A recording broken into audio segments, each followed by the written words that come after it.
Okay, Antonia, I thought we can start this episode with a quiz for you. Okay. So quiz what I've read in the book. No, not whether you've read it. Well, I don't want to say too much. It's a question. I'm describing a person, Okay. and you have to guess who it is. Okay. So, this person is male, born in the 90s in Surrey, was interested in the sciences and in the arts, was very tall, liked to play the piano, had dark hair. His mother was a teacher. His half-brother studied the brain. And in his teenage years, he had a rare eye infection that required hospitalization. Huxley. Very good. I thought you were going to say me, because all of that also describes me. Yeah, no, I knew about his eye infection. I also knew about his brother or half-brother, as you said, being a scientist. And I think he wanted to be a scientist as well. But then because of his eye infection, he couldn't pursue the scientific career.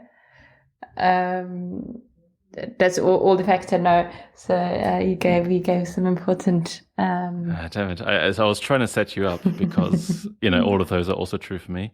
Some of them are slightly, some of them are intentionally leaving out some things to make it work, such as I was born in the 1990s. He was born in the 1890s.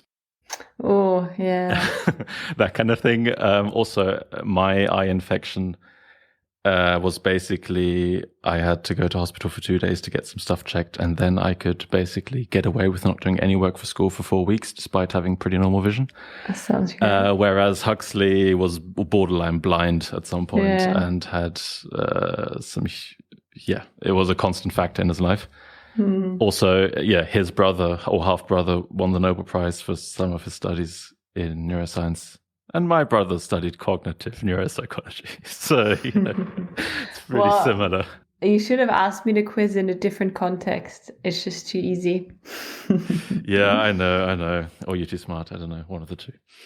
Probably both. Yes. Okay, so you passed that quiz very well.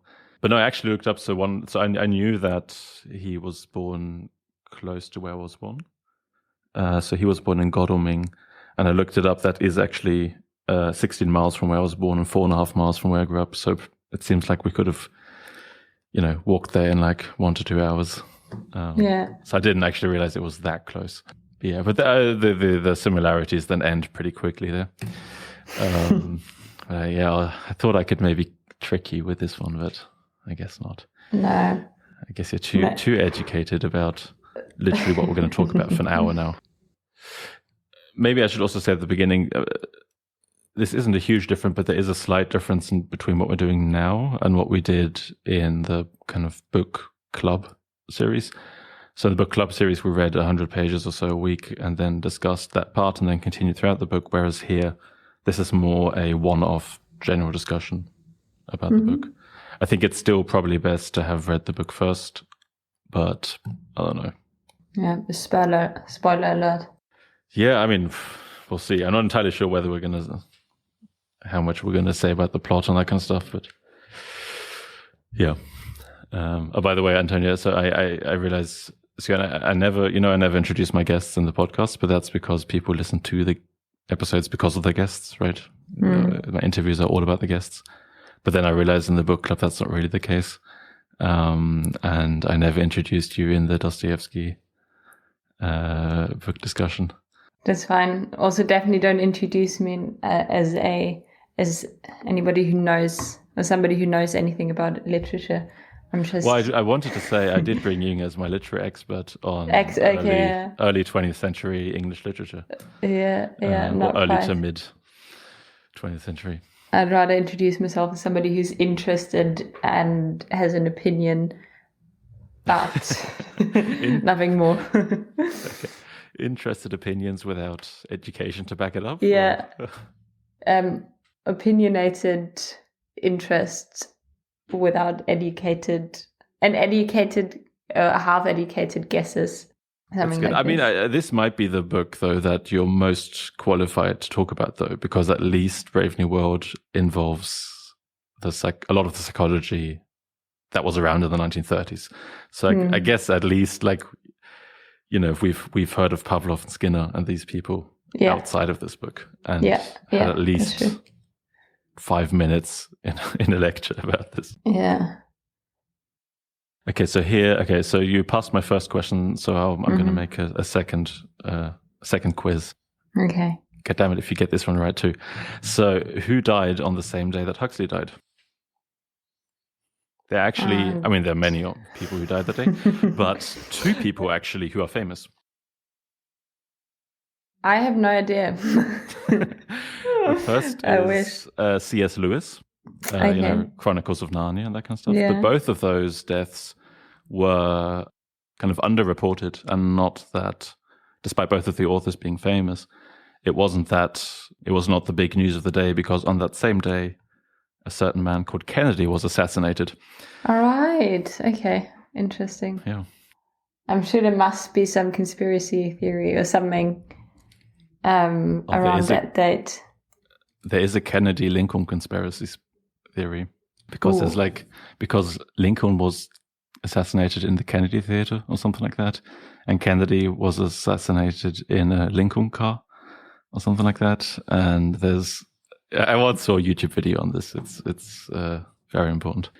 Yeah. Anyway. Yeah, so we wanted to discuss Brave New World. Maybe I should say kind of why I chose this book. So the distinction to the book club is also kind of relevant, in the sense that in the book club we're talking about books that I haven't read and that I'm interested in reading. Whereas in this one, we're discussing these one-off books, are books that I've already read and that for one reason or another had some sort of influence on my life, or that affected me in some way. And Brave New World is, one of those books, and I don't think like it necessarily changed all that much, but I found a really interesting book in the sense that I think I've rarely read a book and so frequently thought about the characters like, oh, you idiots, why are you doing this? And then half a second later, oh, wait, I'm doing the same thing. So, a lot of this, when they do something to seek pleasure or whatever, all this kind of stuff, right? Like in this book, I think it's very easy to see why what they're doing doesn't seem right, or doesn't seem like the thing you should do. But then as soon as you start thinking about your own life, you realize that, most of the stuff, at least I do. Yeah, now I'm intrigued what your equivalent of the Soma addiction is. Sugar. Sugar. That's the best we've got, basically. Yeah. No, I don't have. That's maybe the one difference. I'm very stimulant or addiction free in that sense, but which I think is like one of the kind of like key aspects of the society, or the key building blocks in a way. Because if they didn't have it, the whole project wouldn't work. Well, yeah. I mean, I guess the whole point is more is a broader one, right? It's not just about taking a pill to ease some pain or make yourself feel better or something like that. I think it's more in general about, just doing things to avoid, to feel good or to avoid pain, even though maybe that's not always the best thing to do. And sure, in this case, he actually invented this super drug in a way that can, do everything without side effects. And we don't have that yet, but, I think that the principles are pretty similar. Yeah, I can see your point. It's avoidance of anything that's negative by escaping. And escape can be anything in the book. It's by means of taking a pill. Yeah, and I mean, that's obviously just a small part of this book. I mean, there's lots of stuff to this. But that was at least the reason that for me was, I think, as we'll probably discuss later, I have lots of problems with the way this book is written. And I found it often quite frustrating to read. But those moments, I haven't had that as, it's, I think this might be more a German saying, but like to have a mirror held in front of you. Mm-hmm. And to kind of, you're looking at something else, but you're realizing you're actually looking at yourself. and that maybe there are some things you might want to change in your life. And I don't think I've had that quite as much with, at least I can't remember having that quite as much with other books. So what aspects, because for me it's very much the way I read the book is about, well, it's a dystopian book, right? Or like talks about this, a dystopia. And I think probably it also has to be seen in the context of its time, which was during the two wars, which was a time where there was lots of new technology and new inventions, etc. And I think some people maybe were afraid of where society was headed. And I could see how this book was maybe written in a time during which lots was changing and society was seemed to go into a direction. And you know, he was taking it to the extreme and imagining this like very extreme society, which is based on technology and scientific advance in some sense. Obviously, we can talk about the science in more detail because it's also not black and white. But I guess my question here is like, how was this a mirror for you? Because for me, it's almost like it's futuristic, kind of like a warning sign of where we could, or where we're headed, or we could head towards. Yeah. So as I mentioned to you before we started recording, I haven't actually read the book in about a year because I've spent so much time reading other books around this. So the problem is I don't actually know I don't remember the specific details right now of what it was per se.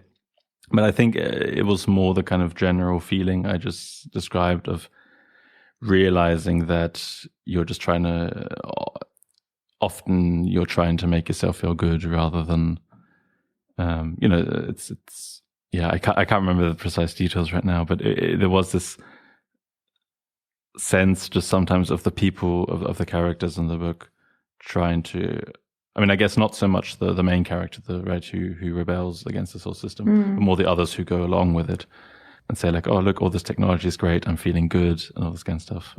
And then me just thinking, yeah, but you know, is that what you really want? Yeah, well, this is the whole question of the book, right? Is it because they're in a state of constant bliss, but whether that's enough for us, or whether that's the ideal for us, because it might seem like an ideal situation, constant bliss, but it's, if you don't have the negative emotions, you also can't really feel the highs of positive emotions, and that being love or extreme joy, happiness, compassion, empathy, etc. Because there is no love really. Everybody belongs to everybody, so there's no romantic love, no family love. Also because you don't have families, and there's nothing to work towards because everything is set in stone with the social hierarchy. So nothing to aspire towards, but there's only pleasurable activities, and that being like, you know, obviously sexuality being a big thing in the society, and they have like all sorts of entertainment which brings pleasure, and together with the drug they're in a state of bliss, but sounds very monotone. And what I found is interesting is that in one part of the book, this towards the end, when they talk to the what's his title, the world controller, and he explains that it is that everybody has to undergo what's the name, like surrogate. Basically, they have to undergo a medical treatment in which they are in the same state as you would be in, like physically or physiologically, as you would be in under conditions of extreme rage or anger or fear, because biologically for the body it's sometimes important to be in the state with all the hormones, etc. And I found that interesting because at first I thought about the necessity of pain and fear and anger in a more like psychological context, but then also this part of the book, is like, actually makes sense, because we need to be in like a constant fight and flight mode is obviously not good for the body.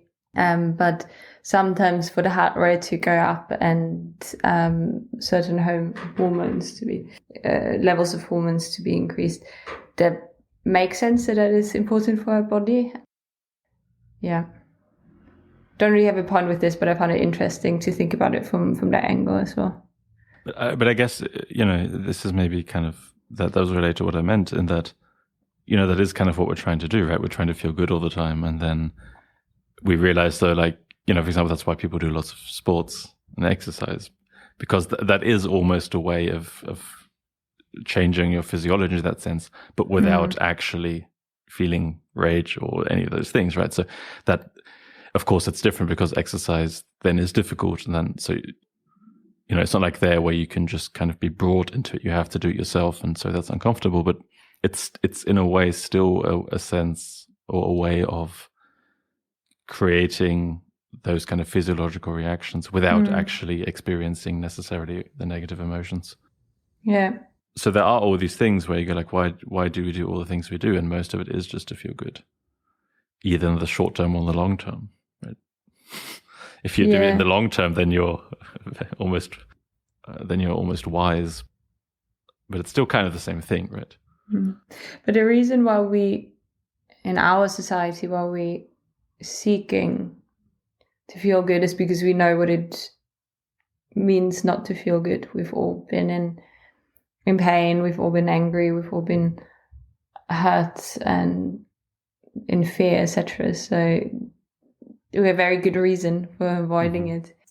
I find it interesting, almost like if you had like no motivation, like, or where does it come, the motivation to continue or to live, where does it come from if you haven't really experienced the negative emotions or sensations? It just becomes culturally ingrained, right? I mean, that I think is the kind of interesting thing. So now we still have to experience these things, but the more, the question is whether it's ever possible, but let's just assume it is, the more and more you get all this unpleasant stuff out of your life, but you still do certain things to preemptively avoid negative emotions or whatever. I think then at some points that does become just kind of general, these kind of societal norms and that kind of thing.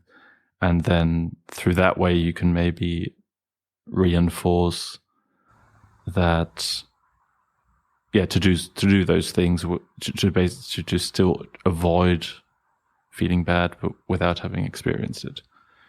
But I don't think that, like, because we never ever really gonna get there unless we would have like an equivalent drug that keeps us in one state, because like no matter how advanced our plastic surgery or whatever is, or all the like, is that what you do to feel good? No, but like, obviously they are like in a state of youth until they die, so they don't have any like physical pains, and like aging doesn't really exist, but at some point they just die.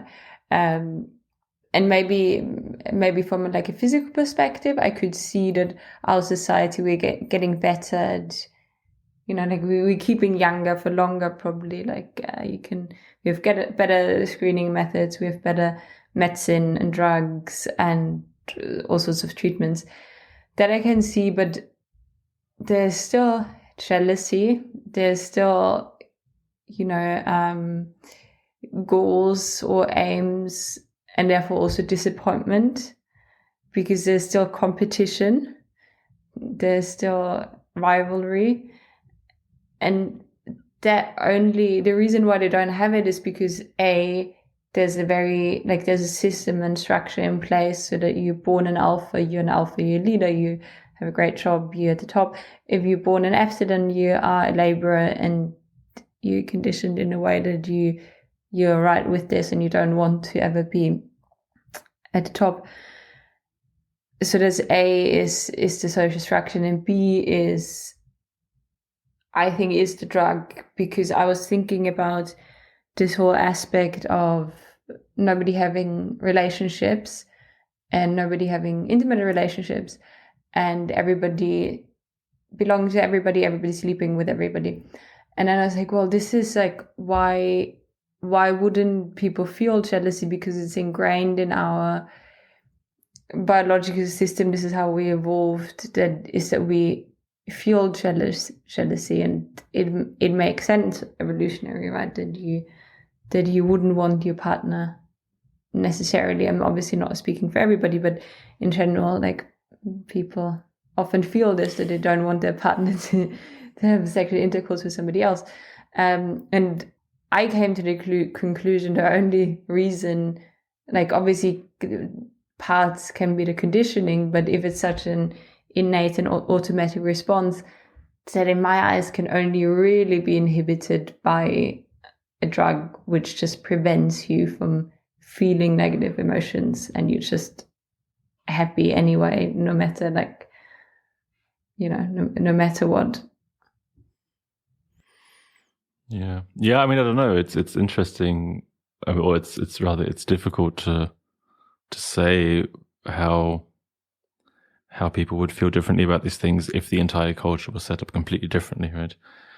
I mean, I would also imagine that there's some biological basis to it that's difficult to avoid, or whatever you want to call it.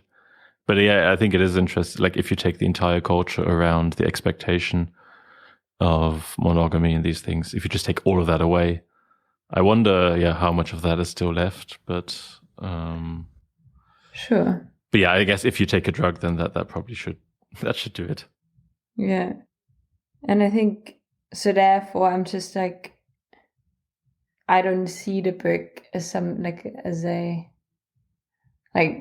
obvious reasons, but this is not something that is likely to ever happen within the next 10 years or so, because I think, like, first of all, we're not that advanced that we could easily just get rid of aging and have a drug that would work in the same way without any side effects. But I mean, this is set, though, I can't remember exactly, 300 years in the future or something, right? So there's, sure. And in within 300 years, anything, I mean, whatever, right? Like, I think saying anything beyond like 50 years into the future is, by now, God knows what's going to happen. But, I mean, I just find it interesting how, I mean, some of these things, just how a lot of the things that society has reached do seem a consequence of what we're trying to do now. And that doesn't, I guess, necessarily mean that what we're trying to do now is wrong per se, because, you don't have to take it to the extreme. You can stop. You can say, okay, it worked until now, and now we're going to do something different. But I do find it in that sense a useful, not warning, that's maybe a bit too strong, but But then I think one component you're missing there is that it is very much suppressive and controlled. And the whole system only works because people are not aware of it and are being controlled because of the conditioning and soma. So I think that the awareness is missing, so that they don't know what is being done to them. Like, the controller, he knows, like, he made the decision to not to go to an island, but to, support the system and be a part of it.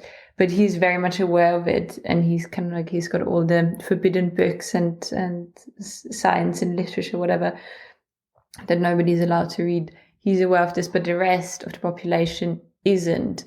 So I think that, like, two aspects of it. Yes, maybe that's something, individuals try to avoid negative emotions and pain, etc. But also they don't really know that they're doing it because there's this very controlled state, and whoever has a different perspective and doesn't want to take the drugs or is a bit of a more critical thinker is outcast to an island. And I think there's a big aspect. So that is important for the whole system to work and for the whole society to function in a way. So I don't think it's only the avoidance of negative emotions and pain. Yeah, I agree. I mean, it's not only voluntary, and I'm glad you mentioned that because I've been doing all this reading and I've been waiting for something to come up that relates to some points I wrote down, and here we are. So, as I mentioned, I've been reading a few books around this. One of them is Brave New World Revisited. Antonia, do you want to know what that is? Yeah, I want to know. Tell me. Yeah. Enlighten me. Yeah, sorry. I mean, Antonia asked before we started recording what it is. That's why I'm saying it in such a weird way. So it's basically, wait, let's see when this was published. Yeah, this is about 25 years after Huxley published Brave New World. So in 1958, he published Brave New World Revisited, which is a series of essays that Huxley wrote, in which he kind of just comments. So some of the stuff can almost be seen as a kind of non-fiction companion to Brave New World, in which he explains some of the principles, or in a non-fiction way, what they mean and what the consequences are. In some cases, he also talks about whether stuff that he wrote about in Brave New World works or not, or some recent developments. I mean, so one that I can maybe mention briefly is, for example, he talks about the origins of Soma, this drug, and that it's not just something that, there's a long history to humans making different substances to alter their minds. I mean, the one chapter there is called Chemical Persuasion. And he, talks about how in India or whatever, they had certain drugs they had a drug called Soma. That's where the name is from. He also talks about, Huxley experimented a lot with different drugs in the 30s and 40s and 50s or something. Don't know exactly when. But, when he died also, he was on a substantial amount of LSD. So, he, for example, there talks about those kind of things and how humans are starting to develop these kind of drugs that can alter minds. But the one point I wanted to mention that relates to this is, as you mentioned, it's not about part of what Brave New World is about is that people actually want to do these things. But another part about it is that it's a kind of dictatorship that forces it onto the people without them knowing to. And I guess there's 2 points here that I can make. One is, the first point is about basically people becoming these suggestions that the world makes. So they have this hypnopedia where people are told all these things while they're sleeping. And to that, Huxley commented, this is page 114, in the Brave New World, no citizens belonging to the lower caste ever gave any trouble. Why? Because from the moment he could speak and understand what was said to him, every lowercase child was exposed to endlessly repeated suggestions, night after night, during the hours of drowsiness and sleep. These suggestions were like drops of liquid sealing wax, drops that adhere, encrust, incorporate themselves with what they fall on, till finally the rock is all one scarlet blob. Till at last the child's mind is the suggestions, and the sum of these suggestions is the child's mind. And not the child's mind only, the adult's mind too, all his life long. The mind that judges and desires and decides, made up of these suggestions. But these suggestions are our suggestions from the state. Is that actually a quote from Brave New World itself? Don't know. But that's part of it, right? So you ingrain in people these kind of beliefs. But a more interesting point, I thought, was that, so, Brave New World is often compared to 1984 by George Orwell. And Huxley himself also made this comparison. I should play some ads while I'm searching. Yeah. Or I'll just take them out. This is I'll just make this very short. So this is from page 43, which is the chapter on propaganda in a democratic society. He says, in the immediate future, there's some reason to believe that the punitive methods of 1984 will give place to reinforcements and manipulations of Brave New World. Brave New World was published first, but Huxley explicitly said, the kind of stuff that's done in 1984 is probably not what's going to work. And part of that is because then he continues he basically mentions how to create good propaganda in a state. And the way of doing that is by, not appealing to force and violence, but by appealing to people's self-interest. So the brief definition here is there are two kinds of propaganda: rational propaganda in favor of action that is consonant with the enlightened self-interest of those who make it and those to whom it is addressed, and non-rational propaganda that is not consonant with anybody's enlightened self-interest, but is dictated by and appeals to passion-blind impulses, unconscious cravings, or fears. And then, right. So this is from the next chapter called Brainwashing. And this, I think, is interesting when you then think about how the society is set up right now in some sense. So before that, he talks about how you can break down anyone's mind and that kind of stuff, and you can make people confess to anything if you just basically torture them. But then he says, but confession is not enough. A hopeless neurotic is no use to anyone. What the intelligent and practical dictator needs is not a patient to be institutionalized or victim to be shot, but a convert who will work for the cause. Yeah, maybe I'll just leave it as that. Yeah, I mean, I think the interesting point there that he's making, and when you read Brave New Worlds Revisited, you realize that for Huxley, this Brave New World is a much more political book than it ever would have been for me, because I think he's very interested in how, in a way, a state, a modern democracy can set up propaganda in a way that people are just going to follow up with it. He also has, I'm not going to read it now because it's too long, but he has this another quote about, how you set up marketing by basically instilling fear in people, and then you kind of substitute some sort of product that then sells you hope rather than the actual product. And I mean, I think this is very relevant at the current times.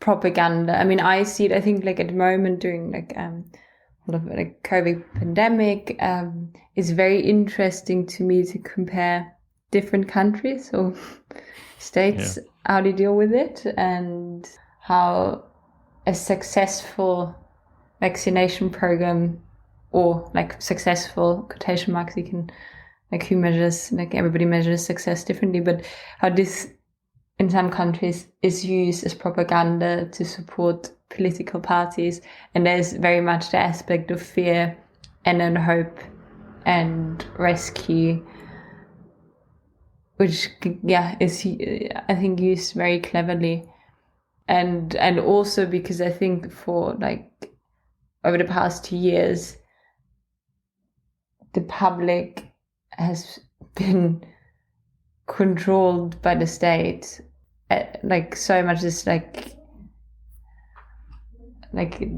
since the Second World War. I think we haven't obviously been in a situation in which the state has so much influence in our personal lives. Yeah, I don't really have a point with this other than this is interesting to think about propaganda and state control through propaganda and to play with fear and hope current moment. Yeah, and I mean, it's just so effective, right? I mean, I think the big thing is just how widespread it is, right? Propaganda always sounds so as if there's, someone trying to pull the strings and manipulate the world. I think it's often much more people acting in their self-interest and realizing, this, marketing campaigns realizing, hey, this, if we, make people feel bad about themselves, then we can sell a bit more of this. So it's not necessarily that there's, these world controllers who try and manipulate the world per se. I think it's just that certain beliefs can just naturally lead there. I had one very brief point that I thought was surprisingly, he wrote this in 1958, the Brave New World Revisited, and I don't want to draw any obvious comparisons, but I think there are quite a few politicians who've become famous because of, basically he describes a lot of modern politicians. So this is now from the chapter, there's now The Arts of Selling. And he's talking about politicians and how they have to, be able to look sincerely on TV, or at the TV camera. And here's a quote from page 74. In one way or another, as vigorous he-man or kindly father, the candidate must be glamorous. He must also be an entertainer who never bores his audience. Inured to television and radio, that audience is accustomed to being distracted and does not like to be asked to concentrate or make a prolonged intellectual effort. All speeches by the entertainer candidate must therefore be short and snappy. The great issues of the day must be dealt with in 5 minutes at most, and preferably in 60 seconds flat. The nature of oratory is such that there has always been a tendency among politicians and clergymen to oversimplify complex issues. From a pulpit or a platform, even the most conscientious of speakers finds it very difficult to tell the whole truth. The methods now being used to merchandise the political candidate as though he were a deodorant positively guarantee the electorate against ever hearing the truth about anything. And I think there's so much of, politicians saying something that sounds good on a 5-second TV clip or whatever. I mean, the problem is, in some sense, I think it can very quickly sound condescending and, these stupid people who vote for these people. But I think the problem is it's just kind of the way most things work right now, right? Well, I think it's human nature, right? We notice from psychology, we have our attention span is not infinite, and we have limitations, and we react to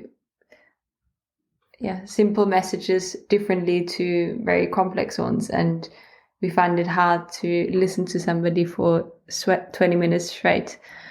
However, somebody tells you something within a minute, that we can do. And just briefly, the listeners of this podcast are very capable of listening. Yes. 20 minutes. Even. You can take this They out. are but this is why you have to add, right? Antonia, no one wants to advertise on this. Okay. Not yet. I've asked. Okay. Or you can play some music in between or something. Just make up some fake products. Yeah.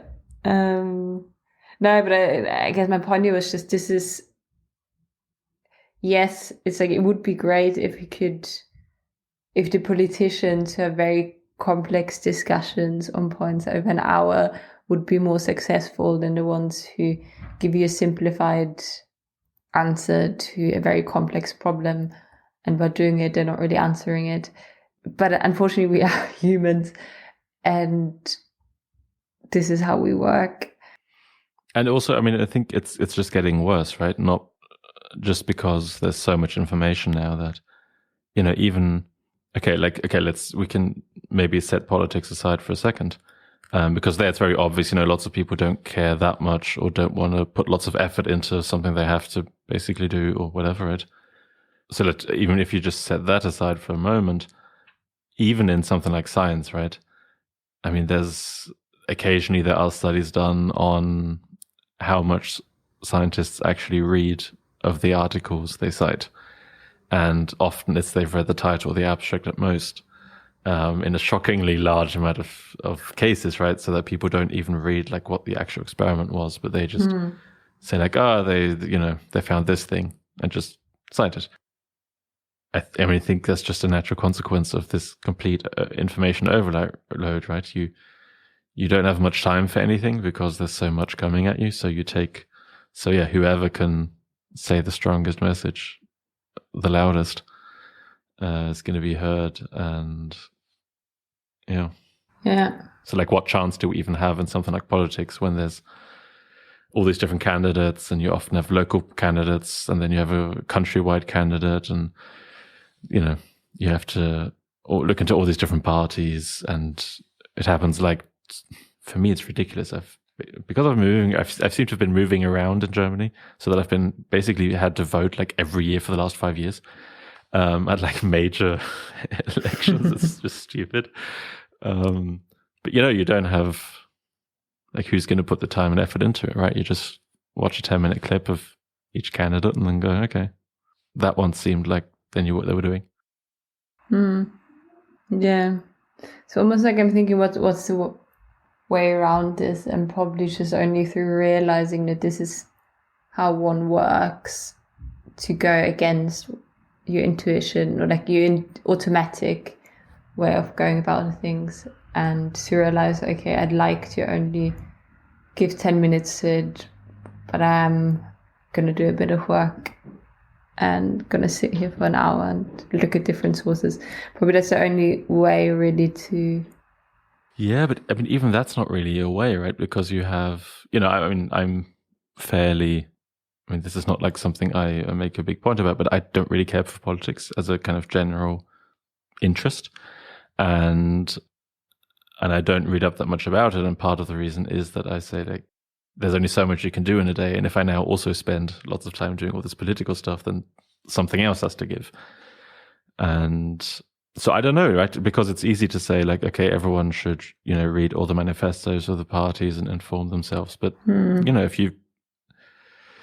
if you have, if you're a single parent or something, and you just come back from like 10 hours and your children want something to eat, like, you're not going to go read up for 2 hours on political parties, right? So I don't know. Yeah. Question is whether you have to do it every day, or whether it's enough to do it before a big election. I was just thinking that probably part of the reason why questionable people have been elected in the past decade is because people didn't do it and are not even aware of actually who's the other candidate I could vote for and what. I don't know. Yeah, I mean, from what I've heard, a lot of it was also protest against the status quo. I'm not doing well, so I'm just going to change it. See what happens. Can't be much worse than it is for me right now. I think that's been part of it, but yeah, I don't know. Potentially, yeah. After all this largely uninformed waffling on these topics, should we talk about the writing of the book? Because I think you had some points and I had some points too here. So my biggest point is inconsistency. Okay. So I started the book and I noticed a very floral language that I found interesting. But then very early on, in like, is it the just second very briefly, not only interesting, you wrote me a text after yeah. you started writing saying like, this is amazing. I love the writing. And maybe book. It was only, I was like, it was just the first page. That's what you said. Yeah, but I was like, it was interesting because also I had like a day off or something, and I had like a morning and I started a book, and I was obviously, whenever you start a book, your attention is like very focused on the writing. But then like in the second chapter, I think it completely changes in the way everything is written, and it becomes very confusing in a way that it's like every paragraph is from a different perspective. And language changes quite a lot. And then throughout the book, then it turns into, again, away from the floral language into a very descriptive, plot-focused language, which is, more in a sense of, and then this happened, and this happened, and this happened. And then throughout the book, I felt like this could have been written by different authors. Maybe it was. Maybe it was. Maybe all the Huxleys wrote this together. Yeah, but it's almost... the front on my cover only says Vintage Huxley. Yeah, it could be the whole... Huxley. It could be the whole family. Yeah. But it's almost like the way it appears to me, because I can imagine... So I don't know whether he's written this book chronologically or whether he's written, like chapters first and then like... earlier chapters later, I don't know, but it almost seems to me like he's written it in a go and had obviously a lot of development, like he's developed or maybe changed as a writer, and it seems to me as if there wasn't the editing didn't happen, that somebody was like, okay, great, however it's not consistent, so we have to change certain bits. This is the perception I had, as if there wasn't, I perceived it in a way as if it would have been written in a go, and then it's like, okay, done, and I'm not gonna look at consistency. So yeah, that was my perception. What It's interesting. I never noticed that. I realized I just forgot to say that one of the reasons. This is why I should have made more specific notes. But the reason I chose this is twofold. One was that I'd felt, it'd have this mirror up to what we're doing, that kind of stuff. The other part was that while I would consider this a great book in that sense that, it affected me in this way, it's probably the worst written great book I've read. And interestingly, I didn't notice that, but like there are two things that stood out to me that really annoyed me about the book in terms of the writing. So the first is a general problem that science fiction writers face, I think. And in a way, it's kind of, I don't read lots of science fiction, but of the few books that I have read, none of them has really done this well either. And that's the problem of exposition, because if you're describing a completely different world, you have to describe what the rules are of that world. And you have to describe how it works, what the people think and all this kind of stuff. And that's very difficult to do without explicitly saying at the beginning of the book, this is how this world works. So, the first 30 pages or whatever of Brave New World are just this guy showing you around the world, right? Saying, oh, this was the hatchery, this is how this works, this is how this works, this is how this works. And it's just not really... It's not how I think a book should be written in that sense. Again, this is so. A slight comment here is, so I also read 1.5 books by H.G. Wells, who was, I think, one of the first like huge successes in science fiction, and he wrote, for example, The Time Machine. The other book, so that's one book I read, and the other is Men Like Gods, which according to Wikipedia was also part of the, not inspiration for Brave New World, but you can see some similarities here. And the funny thing is, since reading H.G. Wells, I think a lot higher of Huxley's writing, because H.G. Wells really doesn't write well.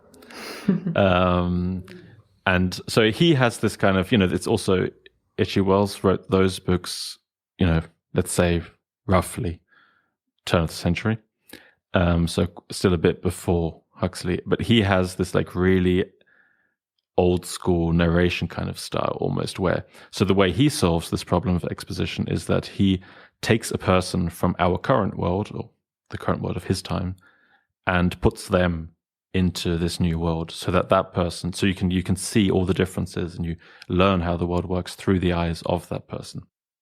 For example, in The Time Machine, he has this time traveler who invents this time machine, who, uses the time machine and comes back and says, hey guys, let me tell you what happened. And then he can explain like, oh, look, I was in this world and this is how it worked and all that kind of stuff.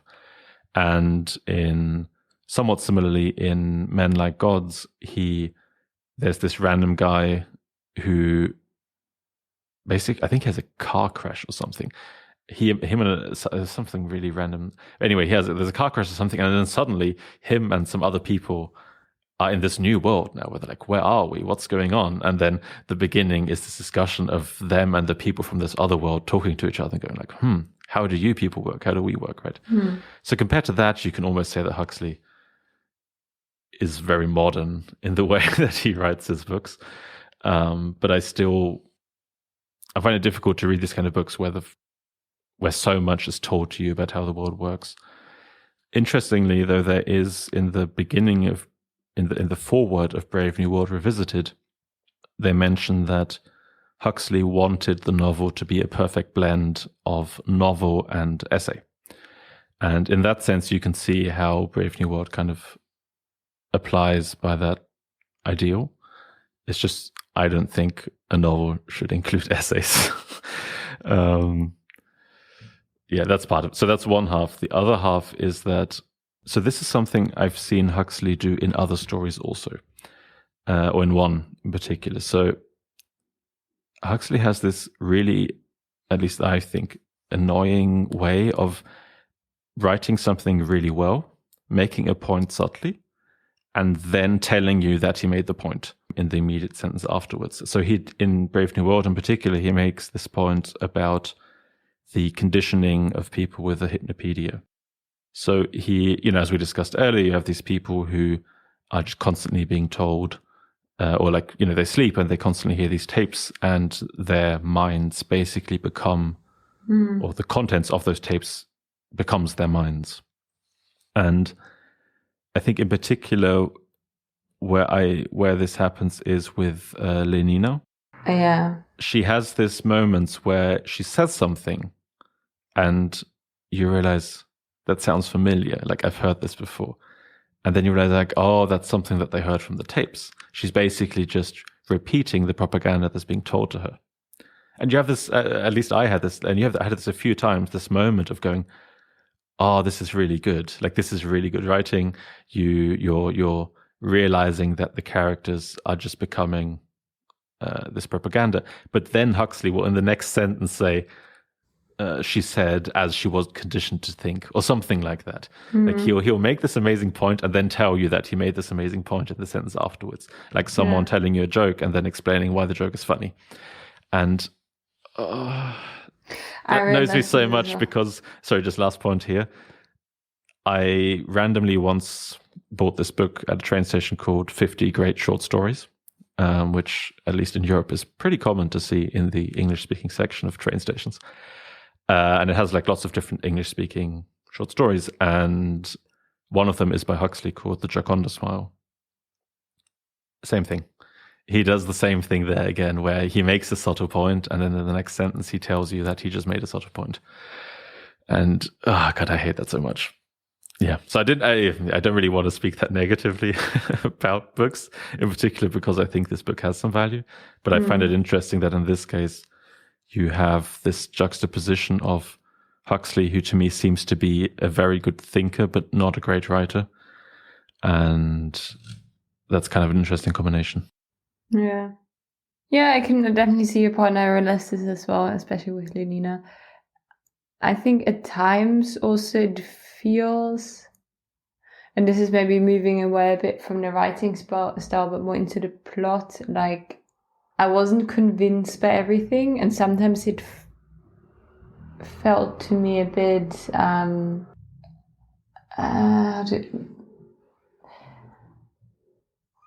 like some of the things that were happening or described which is so obvious that it didn't really convince me. And I'm like, for example, the whole thing that they go into this consulate and they bump into Linda and John, and this director of the hatchery has just told Bernard that he had lost a woman there, and it's just like, it's so obvious. They go there and then all of a sudden they bump into her, and then without anything happening in particular, they're taking him with them. It's just like so simple that it didn't really convince me, because there's like surely like you could like build it up a bit or make it a bit more, because it's just like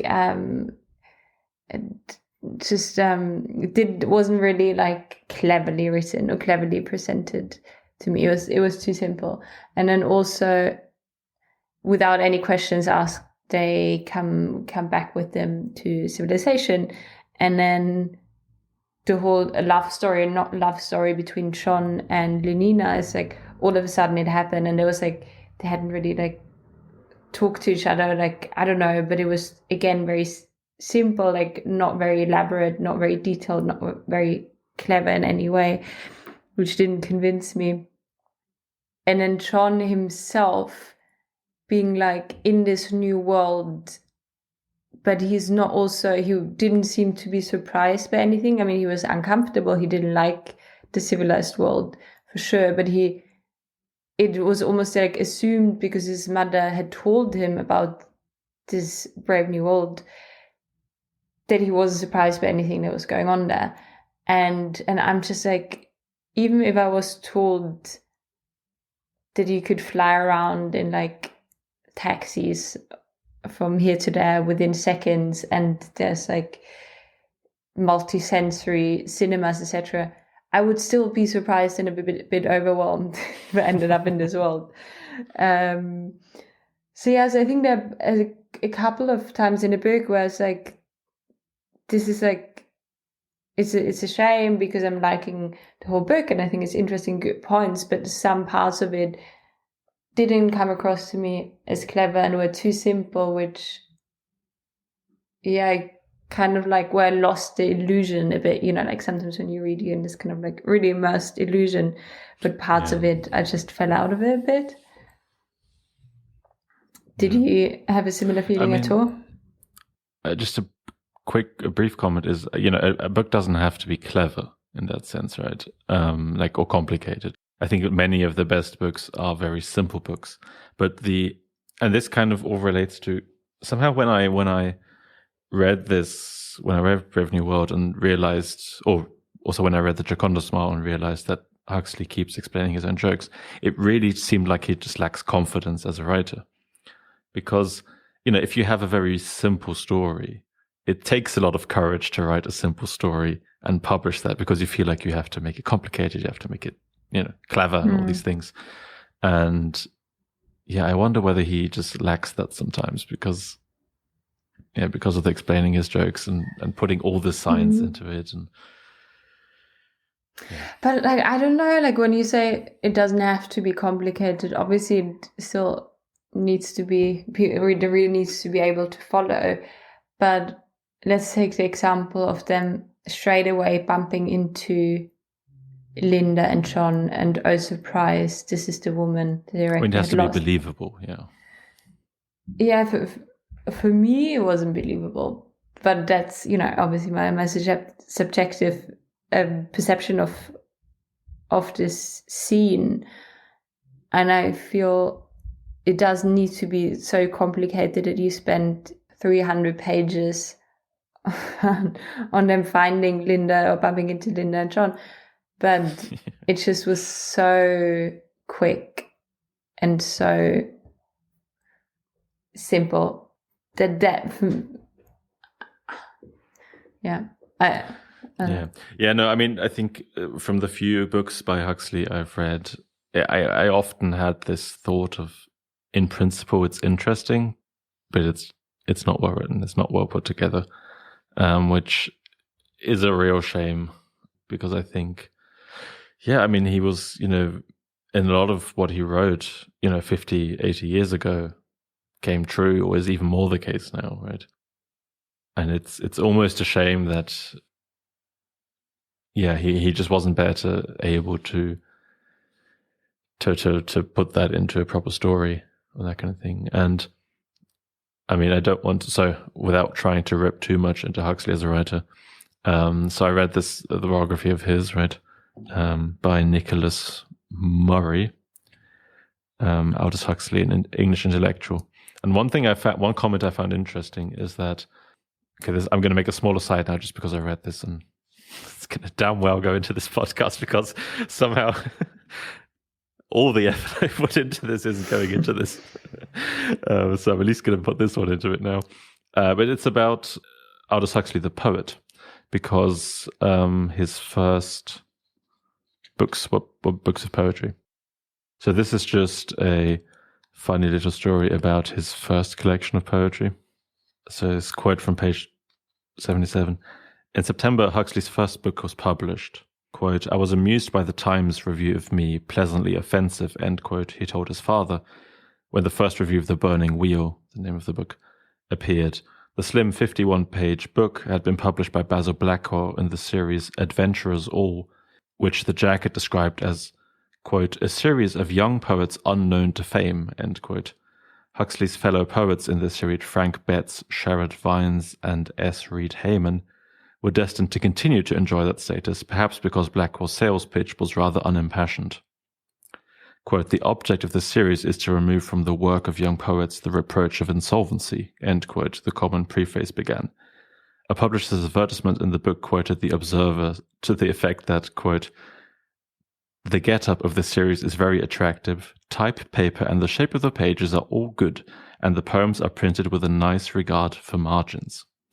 End quote. The Observer was silent on the actual merits of the poems that positioned themselves so prettily between those margins. So that was the first book Huxley published. But the second one is actually, I just wanted to put that in there. But the second one is actually more interesting in terms of how it was received. This again was a collection of poems. It was with the same publisher, but now he managed to upgrade to a series of young poets unknown to fame. He was now a part of the series of poetry by Proved Hands. And there was an anonymous review in the Times Literary Supplement where someone said, quote, "Better equipped with the vocabulary of a poet than with the inspiration of a poet," end quote. And that reviewer turns out to have been Virginia Woolf. And what's even more interesting is that, so I don't know whether this was the case at the time, but Huxley was very well connected, and he was friends with T.S. Eliot and with Virginia Woolf. And finally, then there's, for his third book of poetry, there's not exactly a review, but a comment by T.S. Eliot, which was, quote, "I was unable to show any enthusiasm for his verse," which is pretty brutal if your two friends, Virginia Woolf and T.S. Eliot, just rip you to shreds on your poetry. But I did find the Virginia Woolf comment interesting. Like, he has the vocabulary, but he lacks the inspiration or imagination. And sometimes it does feel like that a bit to me in Brave New World. Like, he has the thoughts, he has the intelligence, but he kind of lacks that, not necessarily poetic, but that kind of imagination to really make something out of it. Yeah, so I just wanted to shoehorn in that. Yeah. No, it's interesting, but the question is, does a piece of literature need to tick all the boxes because it's one of the biggest classics, and it's been around for almost 100 years now? Of course, I mean, we've been for the last 20 minutes shitting on a book that's one of the most famous and highly acclaimed and best-selling books of the last 70 years or whatever. So but that is an interesting part to me, that you can write a great book even without writing a book that's particularly well written. But as fiction, right? It's not like, in science and philosophy, we know that stuff doesn't have to be well written, but it's interesting that in fiction it seems to be the same thing. Yeah.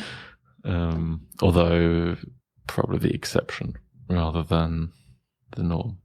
That's true. Yeah. I feel like I prepared incorrectly for this because I read so much around it that I actually have fairly little to say about the book itself, and more about I have so many points more on Huxley's biography and life, but it seems like it's just random at this point now. Yeah, but I mean, we've covered quite a lot, no? I'm just looking at I think we covered most of mine. Yeah, I mean, also, we're not providing the ultimate companion and commentary on Brave New World. I think this is somewhat similar in vein to the book club, where we are just interested in reading and have a brief discussion about it. And in this case, I read like 3 books, but not the actual book recently. But you had read it before. I think that's important to mention. Yeah, I mean, I read it before, and actually, this is probably the first book that I was supposed to read in school and that I actually read. I mean, I didn't read it in school, but I read it afterwards. Yeah, and one thing that so we keep saying that Huxley is not that great of a writer, but Helmholtz Watson is such a catchy name that every single time I hear Helmholtz, which actually happens occasionally, I always think Watson immediately afterwards. It's really annoying. Yeah, no, it is a good name. I mean, his name's so good. Also, Bernhard Marx is quite good. Yeah, but I mean, Helmholtz Watson is such it's a good name. Lenina is maybe a bit... I mean, Helmholtz Watson is really on the nose in the same way that Lenina is, but somehow funnier. Yeah, actually, one thing that I was surprised by when you read the biography is that Huxley himself, I think in letters to his father or something, called this a satire or a comedic book, which I didn't really get.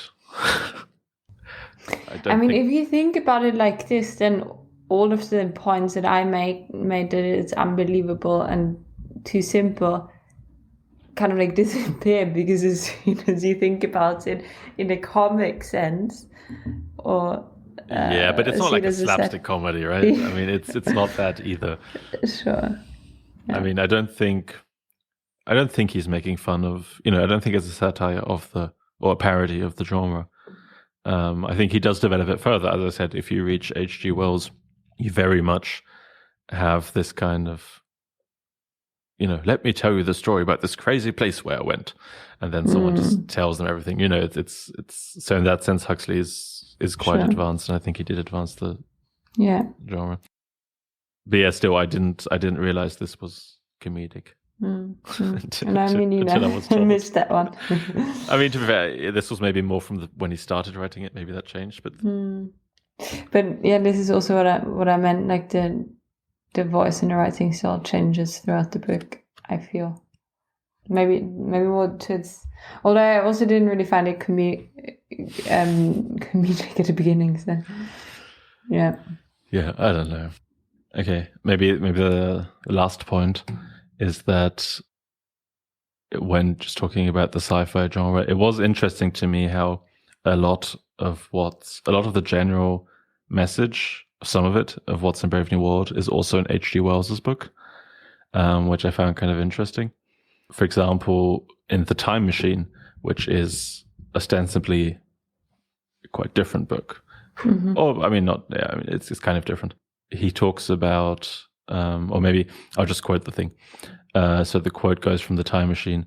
For the first time, I began to realize an odd consequence of the social effort in which we are at present engaged. Strength is the outcome of need. Security sets a premium on feebleness. The work of ameliorating the conditions of life, the true civilizing process that makes life more and more secure, had gone steadily on to a climax. One triumph of united humanity over nature had followed another. Things that are now mere dreams had become projects deliberately put in hand and arrived forward. And another quote is, we are kept keen on the grindstone of pain and necessity. And then finally, at once, like a lash across the face, came the possibility of losing my own age, of being left helpless in this strange new world. So I know that the title is from Hamlet or whatever, something by Shakespeare, Brave New World. The Tempest. But when you read it, Tempest. But when you read it this way, like the strange new world, I did go, that sounds familiar. Yeah.